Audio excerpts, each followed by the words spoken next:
kalikasang araw! Ako si Kagnayang Manet Lantas, isang Tagmanwa Youth mula dito sa Nara, Palawan. At kami ay inyong kasama, kakwentuhan dito sa Ugnayan, Komunidad at Kalikasan. Magandang araw mga kaugnayan. Nagkasama-sama ulit tayo para sa ating Ugnayang Online Show. Hatid sa inyo ng NTFP EP Philippines at Ugnayan National Indigenous Network Philippines or Ugnayan PH. Ako po ang inyong kaugnayang Jonas Apatan, isang katutubong Bukidnon, nagmula sa Kawayan Negros Occidental. Magandang araw mga kaugnayan at ako naman po si Kaugnayang Enrique Palio Jr., isang katutubong kabataang Higaunon Youth mula sa Misamis Oriental. Ayan, para naman sa mga bago nating kaugnayan, ang programang Ugnayan Komunidad at Kalikasan ay isang online magazine show ng NTFP EP Philippines kasama ang Ugnayan Philippines na nagtatalakay ng iba't ibang gawain, batas, ugnayan para sa patuloy na pag-unlad ng karapatan, kabuhayan, kultura at syempre kalikasan.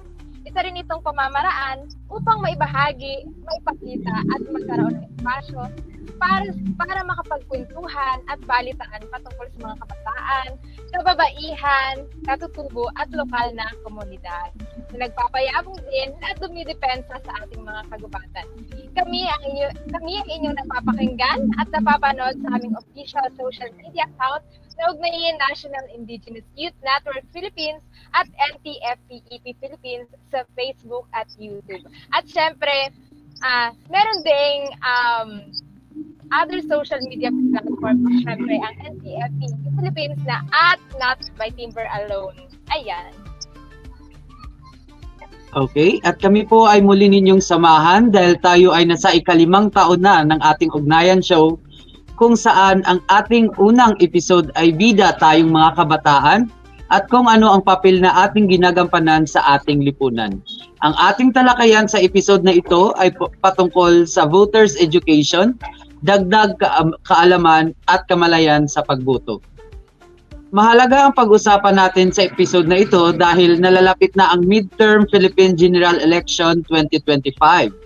Bilang mga kabataan o mga katutubong kabataan, lalo na sa mga kabataang nagmula sa mga katutubong pamayanan, may mahalaga tayong papel sa paghubog ng ating kinabukasan. Pag-usapan natin kung bakit mahalaga ang pagboto, paano bumuto ng tama, at paano pumili ng tamang kandidato, lalong-lalo na sa panahon ngayon na senatorial election na sila yung isa sa mga gumagawa ng batas dito sa Pilipinas. Ayan, bago tayo magsimula sa ating talakayan, dako muna tayo sa ating Ugnayan Trivia kung saan isa sa mga sumusuporta at nanonood sa ating Facebook Live ngayon ay may pagkakataong makatanggap ng regalo mula sa programa. Tulad na lamang ni Lilian Alicanda, Christopher Maylizar Ambok, Jumalia Perez at Iframil Landuan na nanalo noong nakaraang Nobyembre 2024 sa tanong na anong buwan ipinagdiriwang ang IPMAT o buwan ng mga katutubong Pilipino sa Pilipinas. Congratulations ulit kila Mahel, Lilian, Christopher, Jumalia at Iframil. Hello sa inyo mga kaugnayan kung nanonood kayo ngayon dyan. Magandang araw. At para naman sa Ugnayan Trivia natin ngayon, ready na ba ang lahat? Ready na ba kayo? Dahil ang lahat ay maaaring sumali. Gamit lang ang inyong phone at habang nanonood ay sagutin lang ninyo ang tanong na ito. Sa tingin ninyo, ilan ang kailangang iboto na party list? Makikita po dyan na may 4 na choices po tayo.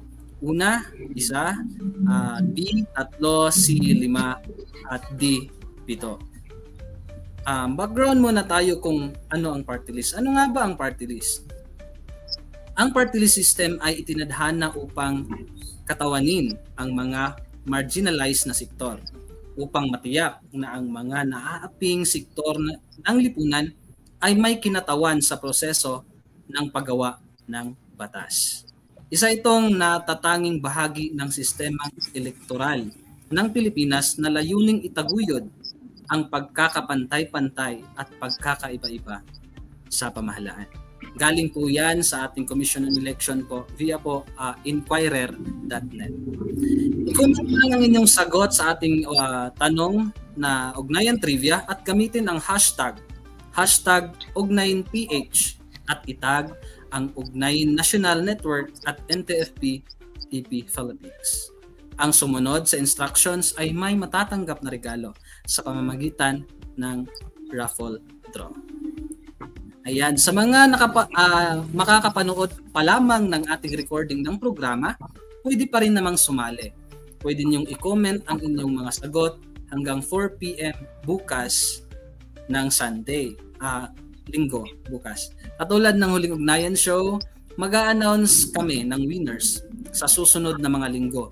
Kaya stay tuned po tayo, mag-follow, mag-subscribe sa aming Facebook pages, Ugnayan National Indigenous Youth Network Philippines at NTFP EP Philippines. Para naman po sa Pulso ng Masa, bibigay ko na kay Kaugnayang Jonas. Kaugnayan. Alright, so maraming salamat Kaugnayang Enrique. So yun na nga, nanggaling na tayo sa patrivia ni Kaugnayang Enrique. Ilan nga ba ang kailangang iboto bilang isang individual? Ilang party list nga ba ang pwede nating iboto? Anyway, habang nag-iisip tayo scroll research kung ano nga ba ang tamang sagot para manalo, pumunta tayo sa Pulso ng Masa. Kailangan namin ang inyong mga opinion. Sa tingin po ninyo, sabay-sabay nating sagutin ito. Open din ang lahat na ibahagi ang inyong reaksyon para sa tanong na, mahalaga ba ang boto ng isang kabataan? Yes or no? Again, bilang sa pulso ng masa, para sa atin, mahalaga ba ang boto ng isang kabataan? Sagutin lang ng oo kung naniniwala kayong mahalaga ito. Hindi naman kung naniniwala kayong walang papel o hindi mahalaga ang boto ng mga kabataan. Bukas din ang ating FB page para ibahagi ang inyong mga opinion tungkol dito. Pwede kayong mag-comment sa baba para sa inyong mga opinion kung ano ang inyong mga saloobin tungkol sa pulso ng masa na tanong. Mundet?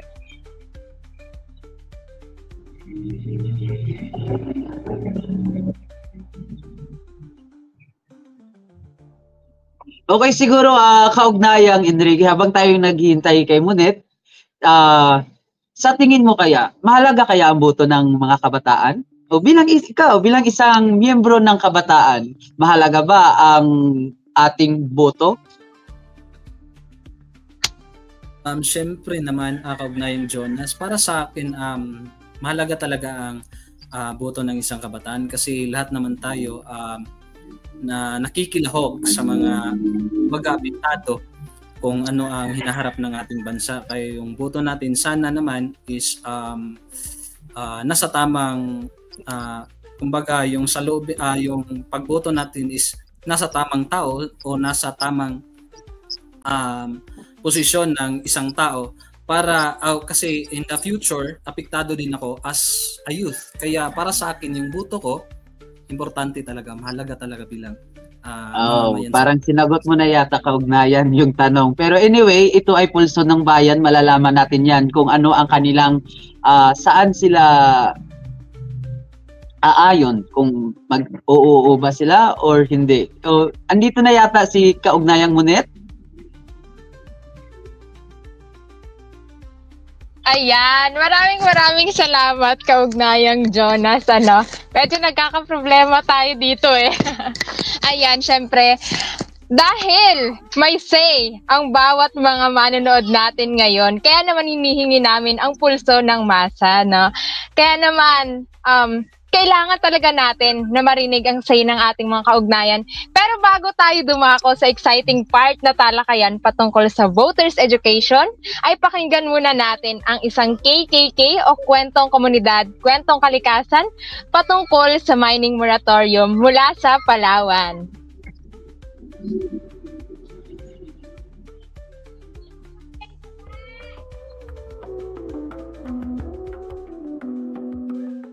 Ang Palawan ay tinaguri ang last ecological frontier ng Pilipinas dahil ito ay isang paraiso ng saribuhay at tahanan ng maraming katatubong komunidad.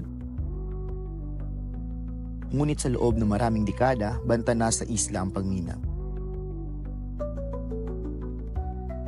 Bilang tugon, ipinatupad ng pamahalang panlalawigan ng Palawan ang Palawan Mining Moratorium, isang batas na naglalayong pigilin ang malawakang pagmimina at maprotektahan ang kalikasan at kabuhayan ng mamamayan. Nilagdaan ito ng lokal na pamahalaan noong Marso 5 taong 2025. Ano ang 50 years Palawan Mining Moratorium? Ang moratorium na ito ay isang ban sa bagong aplikasyon ng pagmimina sa Palawan sa loob ng 50 taon upang maiwasan ang patuloy na pagkasira ng mga kagubatan, ilog at lupang ninuno ng mga katutubo. Ito ay bunga ng ilang taong pagkilos ng mga katutubong komunidad, lokal na komunidad, environmental groups at individual advocates, faith-based groups, mga kababaihan at kabataan na lumaban para sa kanilang kinabukasan. Dahil sa malakas na panawagan mula sa tao at mga grupo sa pangangalaga ng kalikasan at kagubatan, nadinig ng lokal na pamahalaan ng Palawan ang kanilang tugon. Para sa mga katutubong kabataan, ang moratorium na ito ay higit pa sa isang batas. Hindi lamang ito isang ordinansa. Ito ay nangangahulugang pagpoprotekta at pangangalaga sa kanilang kinabukasan, kultura at karapatan sa kanilang lupaing ninuno. Dahil sa pagdating ng pagmiminas, maraming taon na ang nakalilipas. Maraming komunidad ang napaalis, nasira ang kanilang pinagkukunan ng tubig, ang kanilang mga umahan, ang kanilang ikinabubuhay. Ngayon, may pagkakataon na muling manumbalik ang kanilang pamanang lugar, ang kanilang lupaing ninuno, ang pangangalaga nito at ang karapatan upang pagnisawaan ito sa paglipas ng mahabang panahon. Nagkawatak-watak man ang katutubong komunidad, ngunit magiging buo muli sa pagkakatatag ng mining moratorium sa Palawan. Hindi pa tapos ang laban. Isa lamang itong magandang simbolo ng pag-asa para sa kinabukasan. Patuloy pa rin ang interes ng malalaking kampanya sa yamang likas ng Palawan. Kaya naman, kailangang magpatuloy sa pagbantay, sa pagmatsyag o pagkilos, lalong-lalo na ang mga kabataan, komunidad at ang pamayanan ng Palawan upang ipagtanggol ang likas na yaman, upang pangalagaan ang kagubatan ng Palawan. Sapagkat nararapat lamang na tumindig tayo bilang isa at bilang buo sa pangangalaga ng ating likas na yaman. Tayo na at tumindig, makiisa, protektahan ang Palawan. Pakinggan ang mga boses ng katutubo at ng kagubatan. Kung tumindig ka na sa maraming hamon sa buhay, tumindig ka na para sa pagpoprotekta sa kalikasan. Makikiisa ka ba sa mga lumalaban para sa kinabukasan nito?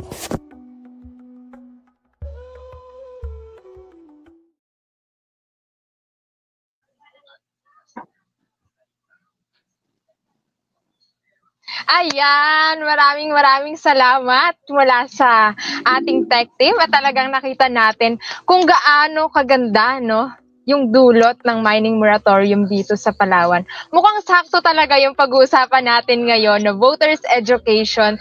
Dahil alam nyo ba, na base sa mga naririnig ko, na isa sa naging leverage din ng mga kaugnayan nating Palawenyo, na itong nalalapit na eleksyon para maipasa ang 50-year mining moratorium.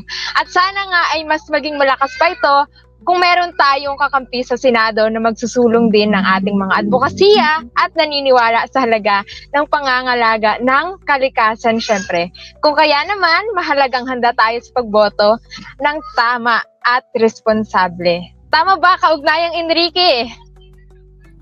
Yes, kaugnayang Monet. At ayun, dako na po tayo sa ating pinakahihintay na talakayan at bahagian. At para naman lumawak ang ating talakayan ngayon, sasamahan tayo ng ating mga kaugnayan. Si kaugnayang Mar Dubria at kay Zen Kumbang. Hello sa inyong dalawa dyan. Pahay naman. Hello! Hello po. Ayun, magandang araw kay Zen. Magandang araw po, kaugnayan.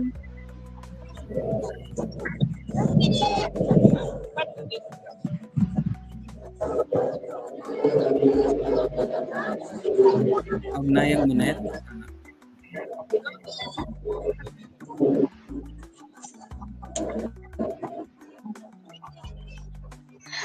Ayan, pumanhin talaga sa ating connection, ano? Ayan, syempre. Balita ko si Kaisen ay Bago? First time na voter, ano? Tama ba, Kaisen?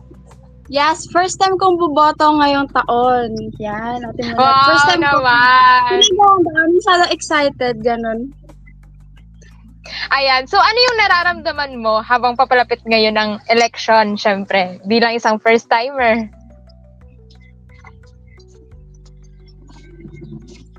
Ate Monet, hindi ko po marinig. Ano ba yung nararamdaman mo ngayon na papalapit na election bilang isang first-timer na voter? Syempre, bilang isang first-timer na voter, syempre pinaghahandaan ko yan, Ate Monet. Syempre, inaalam ko kung ano ba talaga yung mga plataforma or mga dapat iboto, kung ano ba talaga yung makakayahan ng mga politiko na tatakbo ngayong paparating na eleksyon. Syempre, pinaghahandaan ko yan, ganyan, Ate Monet.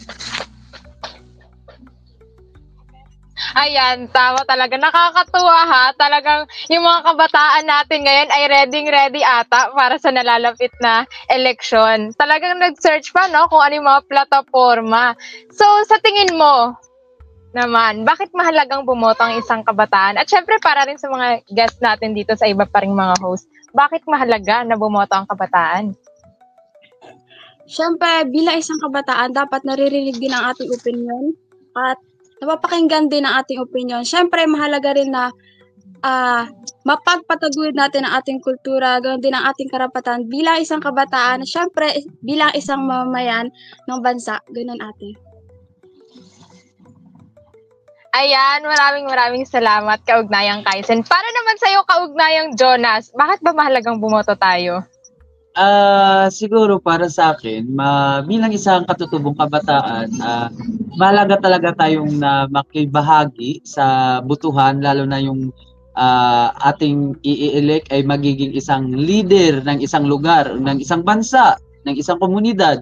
So kailangan nating pumili dahil gawa nga din, pag halimbawa na hindi sila magaling na leader, tayo din ang maapektuhan. Halimbawa, kung wala silang magandang programa para sa mga kabataan, tapos naligaw tayo ng mga landas, napunta tayo dito sa ganyan, which is hindi siya mabuting para sa atin. So, kailangan din nating isipin na ang mga leader na kailangan nating paupuin ay mayroong pagbibigay halaga, may puso at talino. Puso sa kadahilan ng marunong makiramdam kung ano mararamdaman ng mga ordinaryong mamamayan. Halimbawa, walang proyekto na nagagawa, walang programang makakabenepisyo para sa mga kabataan. At syempre, kailangan din ng talino, kailangan may initiative to initiate ng mga project at mga programa. Ika nga, sabi ko, lalo-lalo na sa larangan ng kalusugan, kalikasan, which is ngayon ramdam na natin ang pagbabago ng klima. So, bilang isang kabataan, kailangan nating mag-participate kasi tayo din naman ang makakabenepisyo nun or tayo din naman ang mapipirwisyo nun. Di ba, Kaugnayang Enrique, di ba? Agree po ako sa sinabi mo, Kaugnayang Jonas. Tama po yun lahat. Parang nasagot ko na rin po yun kanina po. Kaya sa tingin ko naman, hindi mo na ako tatanungin, Kaugnayang Monet. Ay, syempre, sige, ipapasa na natin, syempre, kay Kaugnayang Mark. Kung ano ba, bakit mahalagang bumoto para sa kanya? Ayan, so maraming salamat mga kaugnayan. Masayang-masaya ako noon na nakikitang nakangiti at tinatalakay ang usapin patungkol sa pagboto. At tayong mga kabataan ang nangunguna dito, no. So para sa akin, bakit mahalaga na bumoto ang kabataan? Unang-una, bilang mga kabataan, dapat tumindig tayo, no, sa pagboto dahil ito yung panahon para pumili ng isang leader na magiging kakampi natin at syempre leader na magiging kasangga natin sa mga advokasiyang inilalaban natin. At syempre bilang isang kabataan, mahalaga din ang ating pagboto dahil dito natin na ipapakita yung tunay na pagiging Pilipino natin dahil na-exercise natin dito yung karapatan nating pumili kung sino ba ang dapat boto at dapat mamuno sa atin. Ayun po. Ayan, maraming salamat, Kaugnayang Mark, Kaugnayang Kaisen, at syempre sa ating mga kasamang host dito. Yun nga, tulad ng nasabi ni Kaugnayang Mark, napakahalaga na bumoto tayo bilang kabataan dahil unang-una, meron tayong karapatan na bumoto, syempre. Lalo na kapag ang mga botante na tayo, itong national election, ang kailangan dito ay nasa 18 years old na tayo, start from 18. Syempre kapag SK, 15 years old pataas. Pero dahil ito ay national election, kailangan ay nasa hustong gulang tayo para pumili.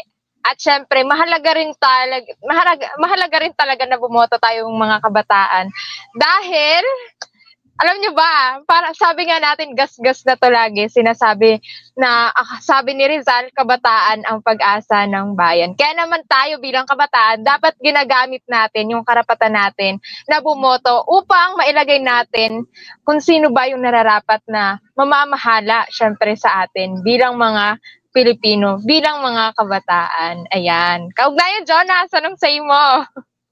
Tamang-tama ka dyan, kaugnayang Monet. Pero ang matanong ko lang, naalala pa kaya natin kung kailan tayo unang bumoto or ilang beses na kaya tayong bumoto?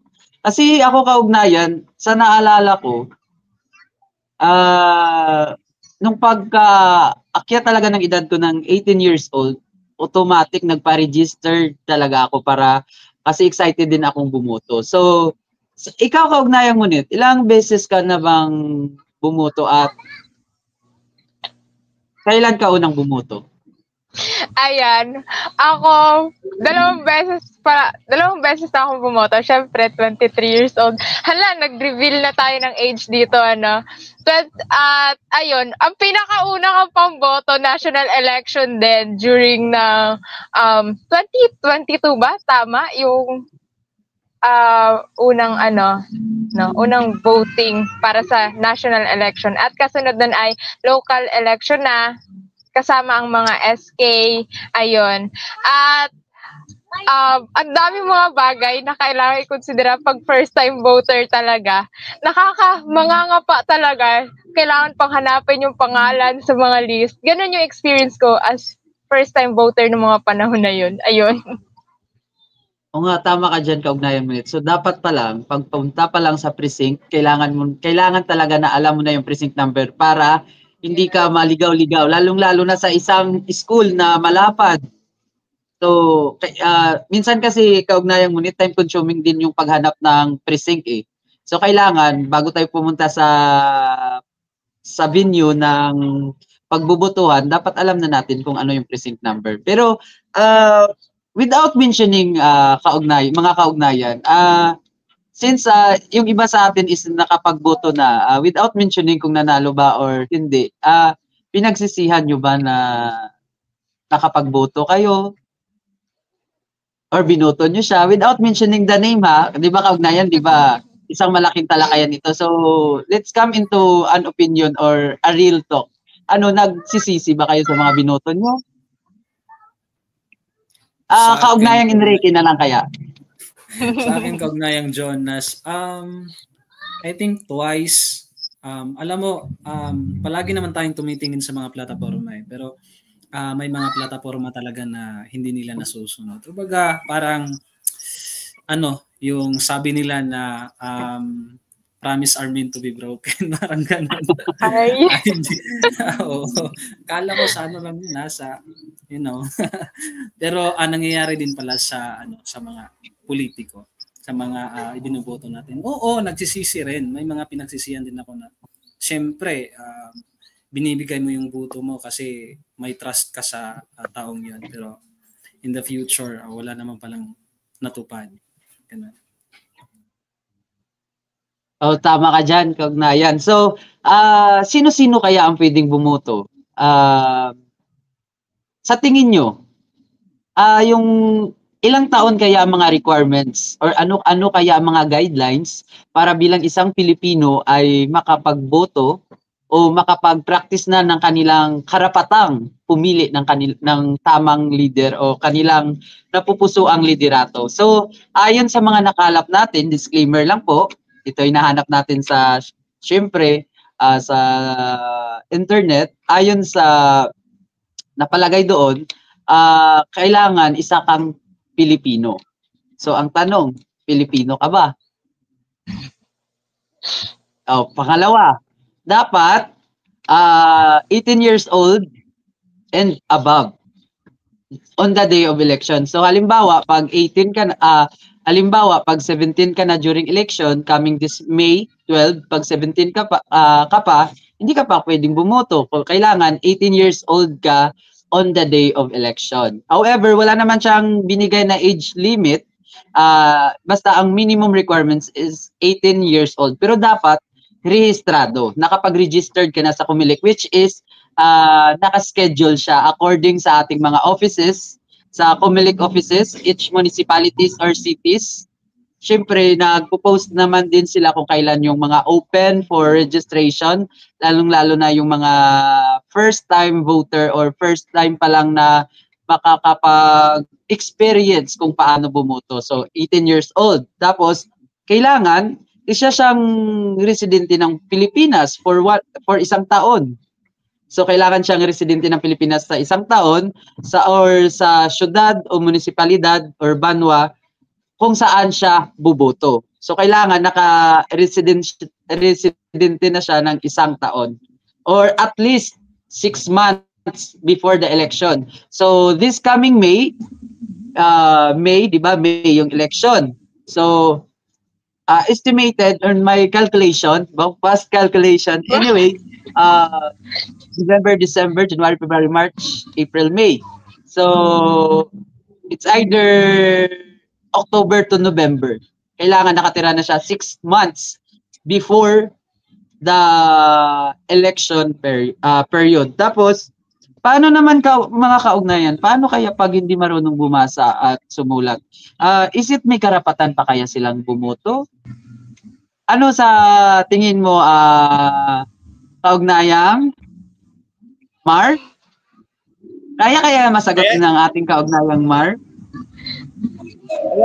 Para sa akin, kaugnayang Jonas, no? So, even yung mga taong hindi kayang magsulat or magbasa, ay may karapatan silang bumoto. Kasi base doon sa mga guidelines lang ay dapat bona fide residents. Ibig sabihin, mga tao talagang naninirahan sa Pilipinas. Hindi naman sinabi doon na dapat yung marunong lang magsulat at magbasa. So, kaya nga, during the election, mayroon tayong mga tinatawag na writers na kung saan sila yung mga nag-assist doon sa mga hindi marunong magbasa at magsulat para makapagboto din. Alright. So maraming salamat kaugnayan, Mar. Tama ka dyan. Kahit hindi ka man marunong sumulat at magbasa, may karapatan ka pa rin bumuto. Gawa nga din is napalagay ito sa ating karapatan sa 1987 Constitution Article 5, which is every Filipino has the right to vote or to suffrage. May age requirements nga lang. So whether educated or non-educated, able to write or able to write and read, or incapable of reading and writing, syempre may karapatan pa rin siyang bumoto. Ano may idadagdag mo, kaugnayang Munit?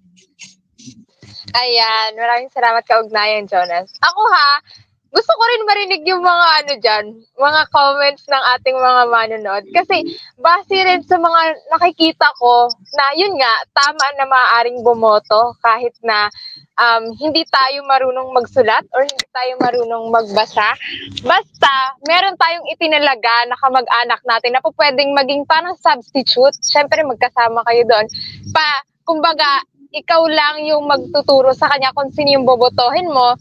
Pero siya naman yung maglalagay doon, siya yung gagawa ng shadings, syempre dahil hindi nga marunong magbasa o magsulat ang isang botante. Ayun.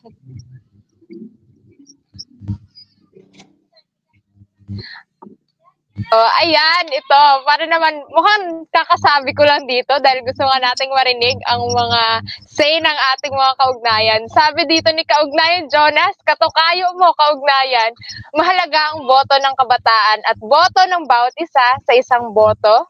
Pwedeng mabago ang ating kinabukasan. Kaya mahalaga bago pumili ng iboboto, maging mapanuri tayo, may kredibilidad ang basya, totoong maglilingkod, kung nakaposisyon na may mga resibong nagawa, isang boto para sa pagbabago. Ayan, maraming salamat kaugnayan. Parang ito yung sagot niya kanina sa pinag-uusapan natin, no? Kung mahalaga ba na bumoto ang mga kabataan. Ayun.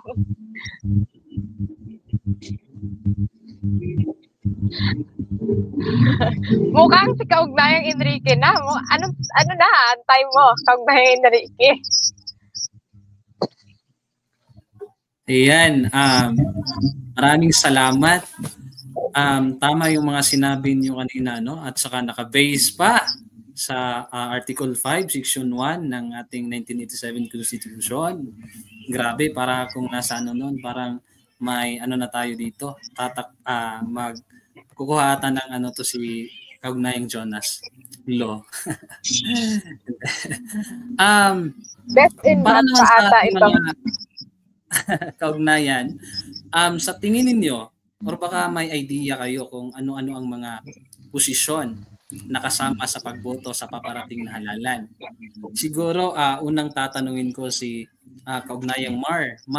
Kaugnayang Mar, may idea ka ba kung ano-anong mga posisyon or coverage ng ating election ngayon, midterm election ngayong 2025?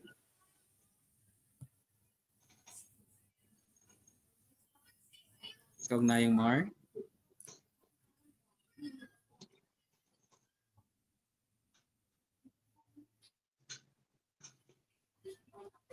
Or baka naman si Kaugnayang Kaizen. May idea ka ba kung... Sorry, yung Ayan, internet ko. Sige, Kaugnayang Ayan, Mar. so, sige. Ayan, ano ang mga posisyon kasama sa pagboto? Ayun, so yung mga posisyon or yung, ito ba yung ano, yung senatorial, yung mga party list, the governor, the vice governor, congressman, ano pa ba, board members, mayors, sangguniang bayan members. So sila yung mga kasama sa mga iboboto natin.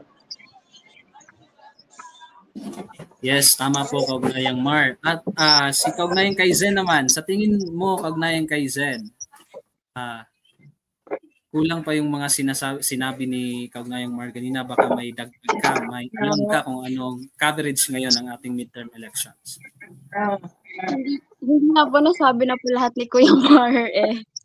Ayun. At yun po, tama po si Kaugnayang Mar. This upcoming po na midterm elections 2025, isa po sa coverage dito, including po ang ating senatorials po, mga senador, at saka House Representatives, District Representatives, at saka Party List Representatives. Kasama rin po ang mga provincial officials natin, governors, vice governors, provincial board members, at pati na rin po ang ating city and municipal officials, mayors, vice mayors, and councilors. Ayan po, galing po yan sa ating COMELEC po. Search po natin dyan sa inquirer.net. Makikita po natin doon ang mga coverage po ng ating elections this upcoming May. Ayan, para naman sa ibibigay ko na kay Kaugnayang Jonas. Kaugnayang Jonas. Alright, so maraming salamat, Kaugnayang Enrique. So nasabi mo na kung ano yung mga posisyon na pwede nating paupuin. Huwag natin talaga kung sino ang pwede nating ibutuhin or i-elect this coming midterm general election 2025. So ano naman kaya ang mga kailangang paghahanda sa pagboto?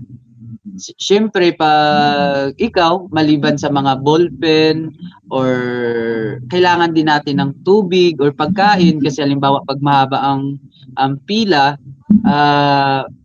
kailangan nating siyempre inumin para maiwasan ang gutom, lalong-lalo na pag kasi sa araw talaga ng election is napakahaba ang pila. Pero aside from that, ano kaya ang pwede nating preparation, Kaugnayang Kaizen, bilang baguhan na buboto, ano kaya ang mga paghahandang ginawa mo?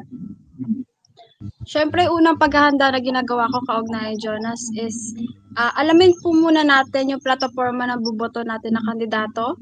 Pangalawa po, siguro pag-aralan po natin ang kanilang background. Pangatlo, suriin po natin ang kanilang plataforma ng maigi kung makakatulong po ba ito para sa atin o sa ating komunidad. Yun po. Grabe naman grabe naman ang sagot ng ating kaugnayang Kaisen. Yan, tama yan. Kaugnayang Kaisen sa paghanda sa pagbuto. Aside from the preparation sa ballpen at saka ng mga pagkain at inumin, kailangan din natin ihagilapin yung mga impormasyon at mga magandang lideratura or mga plataforma ng ating mga kandidato. Gawa nga na hindi dapat tayo magiging on the spot kung sino atong bibutuin. Halimbawa, sa mga lalo na ako, first kung magboto, inisip ko muna na ano kaya mga plataforma nito? Hindi pwede na kung ano ang type mo ng mga pangalan. Oh, ang ganda ng pangalan niya, ito yung isi-shade ko, which is very wrong mindset ng mga Filipino. Bago tayo pumasok sa isang classroom o sa isang room ng during election, dapat alam na natin kung sino ang bubutuhin natin. Hindi dapat tayo magbe-base kung maganda ang pangalan, lalong-lalo na pag may dating na mga pangalan, yung parang mamahalin ang mga pangalan, yun na agad yung bubutuhin, which is not. Kailangan nating i-consider yung mga qualification. So, aside from that, dahil since na alam na natin yung mga background or mga kanilang mga plataforma, syempre, para maiwasan din ang pagkaligaw-ligaw at para mas mapabilis ka makapunta sa iyong precinct room, kailangan mo din alamin kung ano ang precinct number mo, which is malalaman mo lamang sa COMELEC. Hindi siya pwede na i-provide siya ng kapitbahay kasi yung precinct is sa dami-daming mga Pilipino, halimbawa sa isang barangay tulad sa amin, nasa 8,000 kami. So, mahirapan ka talaga sa paghanap, which is kailangan ahead of time or early during the election, meron ka na precinct number para alam mo na kung saan ang iyong mapupuntahan. Di ba kaugnayang mo, Net? Yan din yung mga preparation na ginawa mo? Yes, kaugnayan. Ayun nga. So, para sa mga hindi pa alam kung anong presinto nila, no? Pwede nila itong makahanap sa COMELEC Precinct Finder. Pumunta lang kayo sa https hindi ko alam, para ito tutuldok /precinctfinder.comelec.ph/voter_precinct. Ayan. Pwede niyong makita dito kung anong presinto kayo, no? Hindi presinto sa pulis, no? Dahil hindi naman tayo magpa-file ng kaso or blotter, kundi tayo ay boboto para sa darating na halalan. Ayan. At syempre naman, mga kaugnayan, nandito na tayo Parang pag-usapan na natin kanina kung kailan unang bumoto, ilang beses na nakaboto. So, ano yung experience in voting during last election na lang? Kay kaugnayang Mar natin ibigay to. Parang ilang beses na tong nakapagboto Kaugnayang Mar.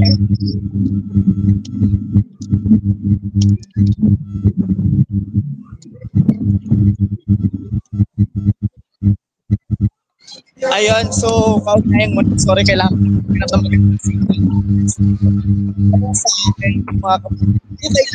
magandaan sa pagboto. So tama yung sinambay ni kaugnayang Kaisen, no? Na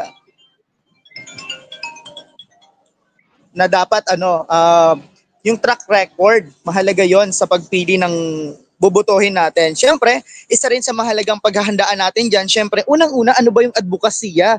Pasok ba siya sa ipinaglalaban natin o advokasya natin? Dapat yun yung unang titignan din natin. At pangalawa, ano ang kanyang plataforma para sa kabataan? At sumunod, ano ang kanyang plataforma para sa kalikasan? Ayun yung dapat para sa akin, yun yung mga dapat na tinitignan natin at tinitindigan natin na dapat yun na kagad yung bit-bit natin na pangalan sa pagboto para mabilis tayong bumoto. At syempre, para sa mga ilan ding paalala, kapag tayo ay buboto, magdala tayo ng payong. At dahil mainit, at tama din ang sinabi ni kaugnayang Jonas kanina, na mahalaga din na magdala ng tubig dahil kadalasan inaabot tayo ng tanghali sa pila, so mahirap na wala tayong dala-dalang tubig. Ayun, kaugnayang mo net. Ayan, maraming salamat kaugnayang Mar. So, syempre, ngayon naman pag-usapan din natin yung 5 gabay para sa pagboto. Dahil mahalaga na alam din natin yung 5 gabay na yun para sa isang responsableng pagboto. Mahalaga talaga to. Kasi bilang kabataan, lalo na mukhang applicable ata talaga to kay Ugnayang Kaisen dahil first time voter siya, no? So, sabi dito sa COMELEC, syempre ang ating trusted source, no? Disclaimer na ang pinagagalingan ng ating mga impormasyon ay nagmumula rin sa ating COMELEC. Ayan. Para sa una ay alamin ng kandidato at kanilang plataforma. Ayan, paulit-ulit itong binabanggit kanina ni Kaugnayang Kaisen. Sabi niya before, parang isa sa paghahanda niya na inaalam niya kung ano yung plataforma ng mga kandidato ngayon. At yun, tamang-tama talaga Kaugnayang Kaisen dahil mahalaga na alam natin kung ano yung plataforma at background ng ating mga pipiliing mamamahala. Hindi po pwede kasing ini-mini mo tayo sa pagboto dahil mahalaga yung boto natin bawat mga Pilipino, mamamayan ng Pilipinas. Pangalawa naman, syempre, ay mag-inform tayo na botante. Mahalaga na inform tayo, alam natin kung ano yung nangyayari. Pero wag naman sana tayong pumasok na yung mga informasyon na pinanggagalingan natin ay nagmumula sa mga hindi trusted, no? Ito syempre, dahil tayo mga social media user, karamihan sa atin talaga, umiikot na yung mundo natin sa social media. So, paalala lamang po, wag tayong masyadong magtitiwala sa social media, lalong-lalo na sa Facebook. Dahil, karamihan na sa Facebook po natin ay mga opinion. Syempre, base sa mga opinion natin, idea natin, ito talaga yung madalas na nakikita natin sa social media. Kaya naman, kung gusto natin na malaman kung sino ba yung nais natin, baka may napupusuan na tayo para sa darating na halalan, ay alamin natin sa pamamagitan ng mga trusted na sources. Huwag basta-basta na lang dahil narinig natin sa kapitbahay natin, dahil narinig natin sa mga mama natin na, si ganito, or baka naman may sinabihan na lang tayo agad na, ganito, ganito ang bobotohin natin, ganon. Hindi rin mo pwede, wag nating hayaan na sabihin sa atin na merong magmando sa atin kung sino ba yung dapat nating iboto, no? Mahalaga na informed tayo. Huwag tayong maniniwala basta-basta sa mga fake news. Kundi tayo rin mismo mag-fact check na mga sources na nakikita natin lalong-lalo na sa social media. At ang pangatlo naman, syempre, ito talaga, wag nating ipagbili ang boto natin. Nako, kawawa tayo mga mamamayan kapag pinagbili natin ang boto natin. Mahirap to, no? Parang madalas na natin itong nakikita na may vote buying daw na nangyayari. Pero mahalaga na hindi natin ipinagbibili ang ating boto. Sabi nga dito ni Kaugnayang Ruth Canlas. Wow, magandang hapon po, Kaugnayang Ruth Canlas, na ang gagawin, ano ba daw yung gagawin kung may bumibili ng mga boto mo? So ito, kasama sa gabay natin bilang isang responsable na huwag tayong maniniwala. Dahil lang ba binigyan tayo ng pera, ganon? Hindi kasi parang sinasabi natin na ito lang yung halaga natin. Pagdating ng botohan lang, doon tayo huwag nating iasa sa mga kumakandidato yung pagbibigay ng pera, no? Huwag nating iasa na dahil ba mayroong pera na paparating, tatanggapin natin yun at iboboto na lang agad. Parang nasasanay kasi tayo sa word na utang na loob, no? Huwag tayo sanang mag-focus sa ganun. Kundi piliin pa rin natin kung sino yung nararapat ayon sa mga background nila, ayon syempre sa mga plataforma na nakikita natin na ginagawa nila at syempre sa mga gagawin nila. At ang pang-apat naman ay sundin ang patakaran sa halalan. Mahalaga na maging law-abiding citizen tayo, no? Bilang isang lalo na sa mga first-timer. Mahirap naman talaga kapag first-timer tayo. Baka magtatanong tayo nung pa talaga yan. Kahit ako ay nung first time kung bumoto, nagtatanong-tanong ako talaga. Para hindi magkamali. Baka ibang presinto yung napasok. Nakakaano naman to. Sayang yung oras natin. Kaya yon, mahalaga na sundin natin yung patakaran sa halalan. Para naman hindi tayo abutin, baka pumunta tayo doon, mga alas 5, mga alas 7, punta tayo. Pero nakauwi tayo mga alas 7 na rin ng gabi dahil hindi natin nasunod yung patakaran during ng halalan. At syempre, ang panglima ay pahalagahan natin ang boto natin. Huwag basta-basta. Kumbaga sa social media, think before you click. Bago tayo mag-shade, dapat siguraduhin natin na siya ba talaga yung gusto natin. Hindi dahil sa kung ano man, hindi dahil sa may vote buying na nangyayari. Kisagad natin yung pangatlo. Huwag natin pagbibili ang ating boto. Ayan. Dapat lagi nating tatandaan. Lalo na kay Kaugnayang Kaisen, always remember ang ating 5 gabay para sa responsableng pagboto. Ayan. Ikaw ba, Kaugnayang Mar? Meron ka bang masasabi dito? Syempre. Nagawa mo ba to yung 5 gabay na to para sa isang responsableng botante? Nagawa mo ba to?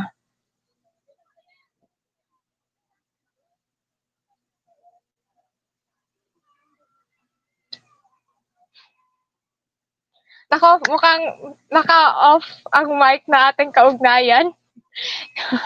Ikaw, Kaugnayang Kaisen, sa tingin mo ba, nakikita mo ba yung sarili mo na ginagawa mo to, yung 5 gabay na to, sa pagiging isang responsableng botante? Sa tingin ko, magagawa ko naman po. Kasi at the end of the day, ang pagpili naman po ng botante ay mahalaga para rin naman po ito sa kinabukasan po natin. Kasi ang pagpili po ng botante ay mahalaga para sa mga kabataan at sa mga mamayan. Kasi sa kanila po nakasalalay ang kinabukasan po ng ating komunidad. Kaugnayang Monet? Ayan, maraming salamat, Kaugnayang Kaisen. Totoo naman talaga, no? Yun nga, sabi ko, gas-gas na yung word, pero kabataan pa rin talagang pag-asa ng bayan. Nako, ang dami-dami nating kabataan na botante ngayon. Ilan kaya yung pipili ng tama, no? Sana sa mga nanonood dito, susundin ninyo yung 5 gabay na pagiging 5 gabay sa responsableng pagboto. Ayan. Balik na tayo dito kay Kaugnayang Jonas. So, para malaman natin kung paano kung hindi nakapagboto from last time na election. Makaboto pa rin ba tayo ngayon, Kaugnayang Jonas? Alright, so maraming salamat, Kaugnayang Monet, sa gabay na ibinigay mo, 5 gabay. Pero, yun na nga, Kaugnayan, since napag-usapan na natin yung botohan, medyo marites muna tayo ngayon. Syempre, ilang beses na din ako nakapagboto. Minsan makakarinig tayo na si ano, patay na, pero andyan pa rin sa lista. May narinig ba kayo? Lalo-lalo na sa mga nanonood.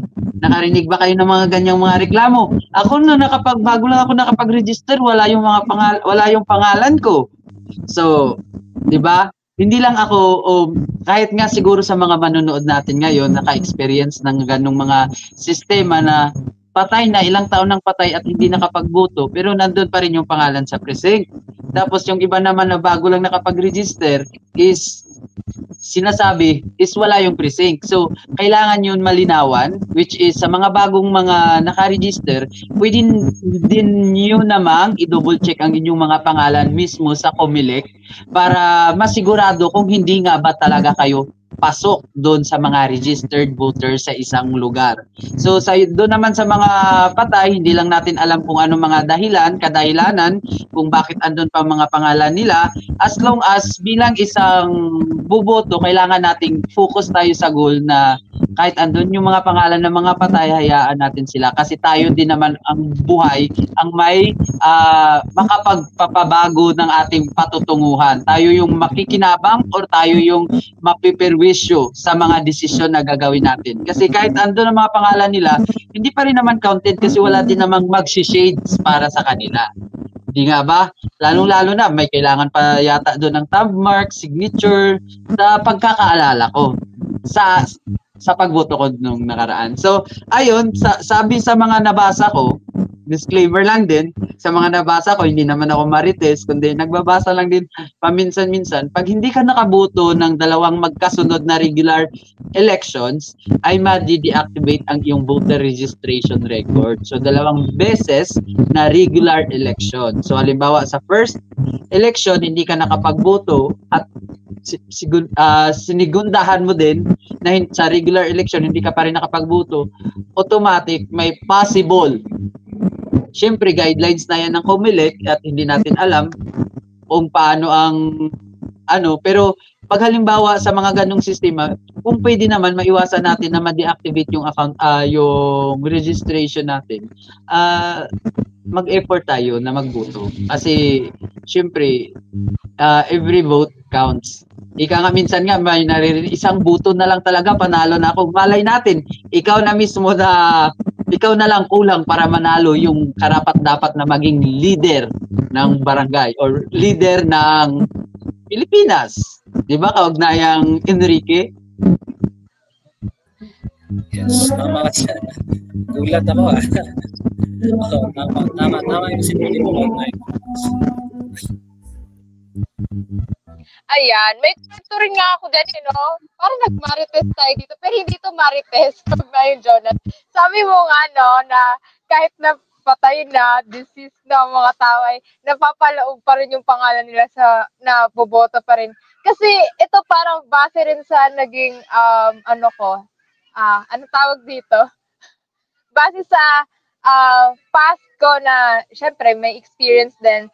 Yung papa ko kasi, dahil wala na nga rin siya, ang ginagawa ay, syempre, dahil nagpa-file tayo ng death certificate, dapat ay, once napatay na, dahil may death certificate, dapat ay binibigyan ng kopya ang COMELEC para ma-cross out nila yung pangalan ng mga yumao na. Ayun yung ginagawa nila. Yun, base na naman sa experience ko.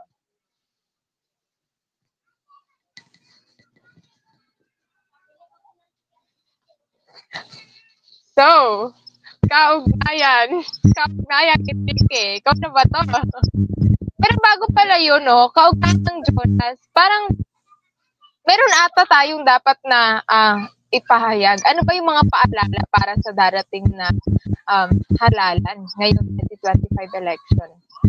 Yun na nga, maraming salamat kaugnayang Monique. Parang meron din yata akong naalala. Isang malaking paalala para sa layunin ng 2025 national and local elections, deactivated ang voter registration record ng isang botante kung hindi siya nakaboto ng 2022 national and local election at 2023 barangay election. So, ayun, kaugnayang Munit or kaugnayang Enrique, yun pala yung mangyayari pag halimbawa na hindi ka halimbawa na hindi ka nakaboto is sa mga taong sinabi ko kanina is ma-deactivate yung account mo.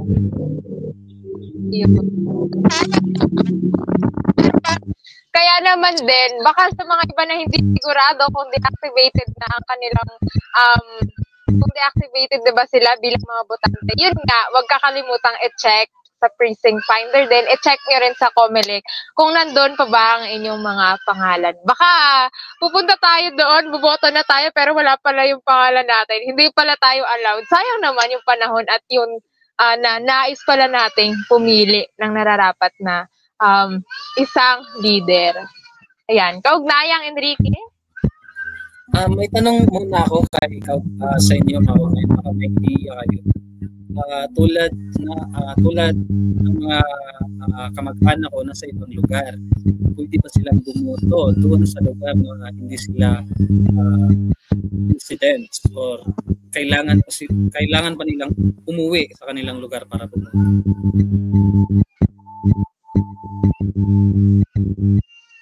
May idea ba kayo para kaugnayan? Sa tingin mo?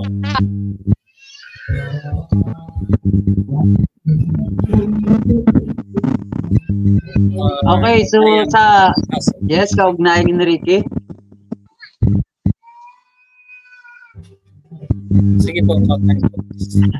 Okay. So tungkol naman dyan sa tanong mo, dahil hindi naman tayo masyadong maalam sa ganong mga sistema, siguro kaugnayang Enrique is marirecommend natin is pa-inquire, papupuntahin mo na lang sila sa ating mga Comelec para to inquire kung ano ang mga kailangan gawin para maiwasan din ang mga discrepancies na halimbawa nag-a-assume ka lang, nag-i-expect ka na okay lang yung ganun, ganito. So which is sa guidelines pala ng Comelec is iba. So to make sure para may assurance din sa part ninyo, halimbawa may mga queries kayo, I can suggest you, lalong-lalo na sa mga televiewers natin dyan ha, huwag asa ng asa sa mga marites or sa mga pasa-pasa ng istorya para maging legit, valid at saka kapani-paniwalang impormasyon ang inyong makukuha, direct na lang po kayo sa Comelec at syempre ang ating mga Comelec ay willing to assist din naman para sa inyo kasi nga karapatan po ninyong malaman tungkol sa mga estado ng inyong pagboto. Tama, di ba? Kaugnayang Enrique at kaugnayang Monet? Tama! Check ka dyan, kaugnayan. Kasi ako, wala rin ako idea kasi ko nasa ibang lugar ako. Kailangan ko ba pumunta kung saan ako nakarehistro o baka pwedeng doon saan ako nagtatrabaho o binisita kong lugar, baka pwede rin naman. Pero yun, hindi ko nga alam. Baka naman may mag-comment dyan kung sino nakakaalam o saan talaga pwedeng bumoto ang isang botante. At tapos ka na ba kaugnayang Monet? Baka naman dapo naman tayo sa mga kaugnayang Jonas, tapos ka na ba? Ayan! May comment si kaugnayang Jonas Bertudes. Kung saan ka nakarehistro, doon ka lang pwedeng para sa mga regular voters. Ayan, maraming salamat kaugnayang Jonas Bertudes. Sabi niya po doon, kung saan po tayo nakarehistro, doon lang tayo mag-vote. At saka may nag-plus pa ng ating sabing string. Ayan, bibigay ko kay kaugnayang Jonas.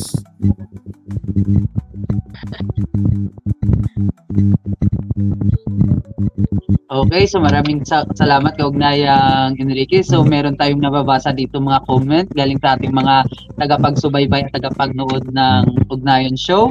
Sa paghanap ng precinct number, last time may online provided ang Comelec para makita precinct number mo. Kung minsan may mga volunteer mula sa simbahan na katalaga sa bawat school para mag-assist sa paghanap ng ating precinct number para ma-verify lahat ng list of voters ay nakapaskil sa school kung saan isinasagawa ang eleksyon.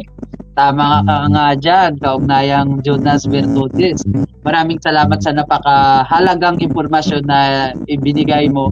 Pero as a reminder lang talaga sa mga botante, kailangan talaga natin, kung hindi tayo sure tungkol sa ating mga records o mga requirements sa pagboto, punta na lang po kayo sa mga malapit na Comelec at magtanong at mag-inquire para masigurado po ninyo na sa oras ng eleksyon is may pangalan po kayo sa sinasabing precinct or school kung saan kayo buboto. So, yun lang. Kaugnayang Monet, andiyan ka pa ba?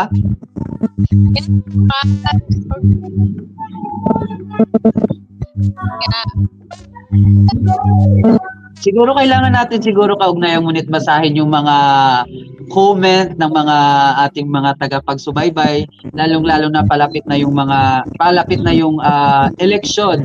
Baka may mga nanonood tayo na hindi kayang magpigil kundi mag-comment at Ayan, yun. So, meron tayong may nag-cheer sa atin. Go mga kaugnayan from Daniela de la Peña. Tapos, magandang hapon po sa lahat. Galing kay Michelle Jean Mendoza Pinyuhan. Shout out sa inyo. Padayon, Palawan. Siguro si Michelle Jean Mendoza Pinyuhan is taga Palawan siguro to. Hindi natin alam. So, congrats sa 50 years mining moratorium. Oh, Enrique. Ayan, sabi ni kaugnayang Daniela de la Peña, congrats sa 50 years mining. Ayan. At mula naman kay kaugnayang Althea, go, go, go, go, ang gagaling ng kabataan. Maraming salamat po, Ma'am Althea.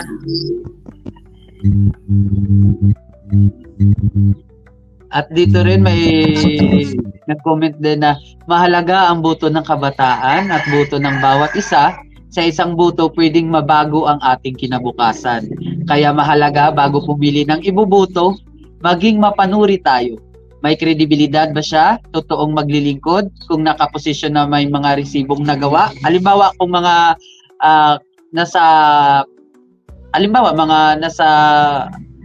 nasa posisyon na, may nagawa ba siya? May napatunayan na ba siya na karapat-dapat pa din siyang iboto? Tama ba ako, Kaugnayang Jonas? Isang boto para sa pagbabago. Tama yon.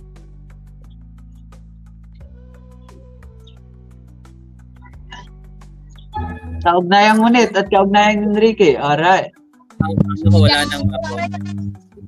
Naman dito, tapos sabi niya, ang boto ng mga bata. Medyo choppy ba ang ating Kaugnayang Munit? Alright, so parang choppy ang ating Kaugnayang Munit. So, yun, sabi ni Sat Squared Ria, syempre, mahalaga ang boto ng kabataan. Agree ako sa iyo. Kaugnay. Okay, siguro balikan na natin yung mga naging bisita natin para sa talakayang pagboto. So, kailangan nating balikan. Baka may mga follow-up question pa tayo o kailangan malaman. But before that, basahin natin ulit yung isang komento. Last comment for today muna.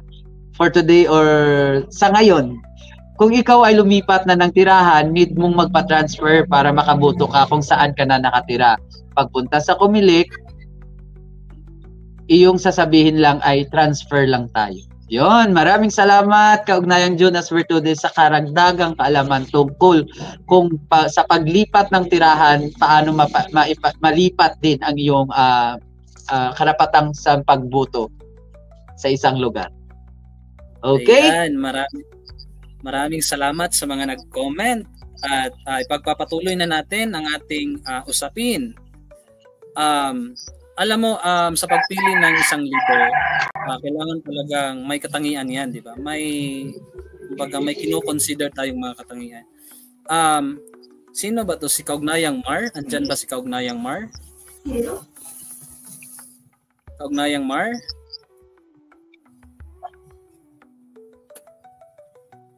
Nahihirapan nata sa signal ang ating Kaugnayang Mar. Para sa iyo, Kaugnayang Munet, sa tingin mo, ano ang katangian ng isang leader ng bayan? Ano sa tingin mo ang dapat na katangian meron ang isang leader ng ating bayan?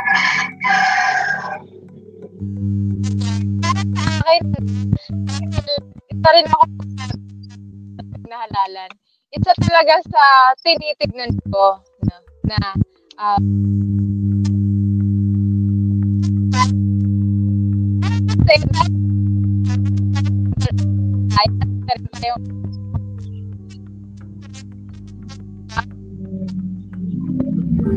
Choppy ba? Parang hirap din sa signal ang ating kaugnayan. Kaugnayan mo net. Para namin naririnig ko. Ayan, si Kaugnayang Jonas na lang tatanungin ko. Sa tingin mo, Kaugnayang Jonas, ano ang katangian meron dapat ang isang leader ng ating bayan? Maraming salamat Kaugnayang Enrique. Pero syempre para sa akin, opinion ko lang to hindi ito generalize as a whole. Opinion ko to. Depende na po ito sa inyo kung sundin nyo kung anong mga guidelines ko kung paano ako tumingin sa isang leader ng bayan. Para sa akin, isa sa mga qualification is dapat may puso. Number 1 talaga may puso. Kasi halimbawa, pag may puso, para sa akin, pag may puso ang isang leader, marunong siyang makiramdam sa mga pinagdadaanan ng mga tao, lalo-lalo na sa loob or sa labas ng kanyang community. Tapos, dahil sa pakikidamay is kailangan niyang mag-initiate ng mga programa at proyekto na makakatulong to uplift or elevate the tinatawag nilang kahirapan o kakulangan sa edukasyon, pagkasira ng kalikasan. So, pag may puso, kailangan din may talino kung paano niya i-execute ang programa o proyekto. Aside from that, aside from puso, talino, syempre, sayang din naman ang talino ng isang leader kung mangungurakot siya. So, kailangan natin is yung mapagkakatiwalaan.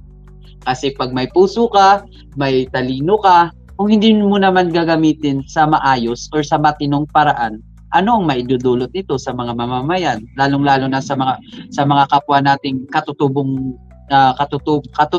na sa iba't ibang mga lugar na hindi updated sa mga balita, gawa na walang access sa internet, TV, radio. So paano natin sila matutulungan kung mismo nag-base lang tayo sa puso at talino, hindi tayo nag-base sa mapagkakatiwalaan. So kailangan talaga na mapagkakatiwalaan. Puso, talino at mapagkakatiwalaan. Yun yung tatlong bases ko na tatlong katangian ng isang leader na para sa akin na karapat-dapat na butuin ngayong eleksyon.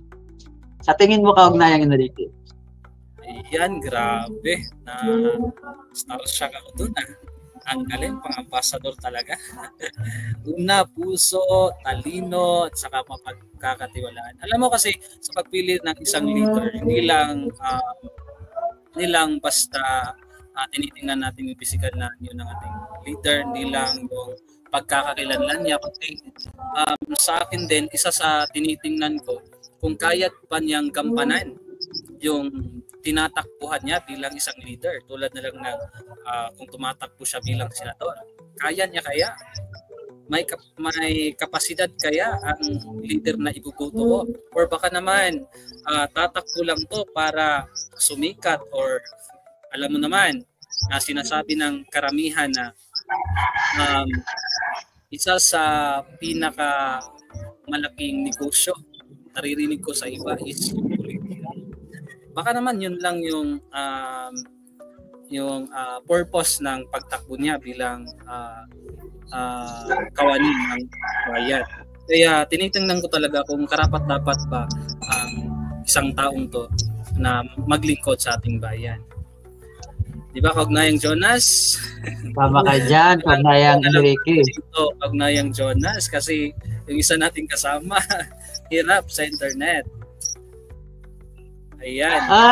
Isa nga din sa mga napanood ko sa social media, Kaugnayang Enrique, habang hinihintay natin, baka makabalik pa si Kaugnayang Munit. Isa sa mga nakita ko, tinanong siya ng news anchor. Hindi ko alam kung ang mga televiewers natin is napanood nila ito, at hindi ko rin alam kung seryosong sagot ito. Pero ayon sa kanya, ba't daw siya tumakbo? Ang sagot niya is para yumaman. Which is, bakit ganyan yung mindset? Pero hindi ko alam kung seryoso yun or joke. So, para sa atin, maging mapagmasid tayo, maging matalino tayo sa pagpili ng tamang leader na uupo at paglilingkuran tayo. Hindi yung siya yung paglilingkuran, kasi mahirap na. Di ba, Kaugnayang Enrique? Tama po yun. Kasi karamihan po sa mga kawani natin ngayon ng gobyerno is parang sila yung pinaglilingkuran, di ba? Kasi nga may mga mabubuting politiko din naman na nagsasabi na utusan nyo lang ako. Parang gano'n. Hindi kayo yung utusan ko. Kaya kilalanin sana natin talaga kung anong klaseng mga katangian meron ulit iboboto natin ngayong midterm elections. Ayan na si Kaugnayang Munit. Kaugnayang Munit, hello! Na ba? Sabi pa rin. Talaga pwede.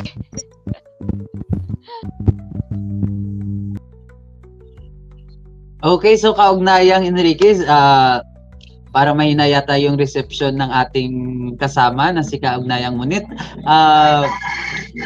ipagpatuloy na lang kaya natin ang ating programa. Baka may gusto kang i-follow up or gustong ipaalala. Oo nga, Kaugnayang Jonas, Kaugnayang Munit, pasensya na. Bago lang natin tingnan ng mga naging resulta ng ating ugnayan to, balikan muna natin yung ating trivia kanina. Baka may mga nanonood ng live na hindi nila naabutan. Balikan ko lang yung tanong. Ang tanong ko ay, sa tingin ninyo, ilan ang kailangang iboto na party list? Ayan, makikita po dyan, may 4 na choices po. 1, 3, 5, at 7. I-comment lang ang inyong sagot po dyan sa comment section at gamitin ang hashtag #UgnayinPH. at itag ang Ugnay National Network at NTFP EP Philippines. Kung susunod po kayo sa instructions ay may regalo pong matatanggap sa pamamagitan po ng raffle draw. At sa mga manonood pa lamang po ng ating programa, pwede rin namang sumali. Pwede niyong i-comment ang inyong sagot hanggang 4 p.m. bukas po. Katulad ng Huling Ugnayan Show, i-announce po namin ang winners sa susunod na mga linggo. Kaya mag-follow o mag-subscribe lang po kayo sa aming Facebook pages para lagi po kayong updated. Ugnayan National Indigenous Youth Network Philippines at NTFP EP Philippines. Kaugnayang Jonas, wala si Kaugnayang Unet. Alright, so maraming salamat Kaugnayang Enrique sa uulitin. Para maging qualified ka at mapasama sa raffle draw, kailangang sundin ang hashtag, i-comment ang inyong sagot, hashtag Ugnayan Philippines. At itag po ninyo ang Ugnayan National Network at NTFP EP Philippines. Sa kailangan po natin, pag may alam na natin yung sagot natin, comment lang, tapos lagyan ng hashtag, tapos pakitag na lang po ng ating Ugnayan National Network at NTFP EP Philippines. At sa ulitin ko din po, baka ba pagkatapos ng mga live natin is may makapagbukas pa nito ng mga video, pwede pa po kayong sumali, which is until 4 p.m. po bukas, araw na linggo. So, ito na yata siguro Kaugnayang Enrique ang resulta ng ating Ugnayan Talk or pulso ng ating manonood. Sa Ugnayang Talk, mahalaga ba? Ang tanong, mahalaga ba ang boto mo bilang kabataan? So, ang nagsabi ng oo is 100% at syempre hindi ay 0%. Nawa na sana sa bawat kabataang Pilipino is alam natin ang kahalagahan ng ating boto. Maraming salamat po sa lahat ng nakilahok at nakibahagi ng kanilang mga opinyon sa ating usapin at talakayan.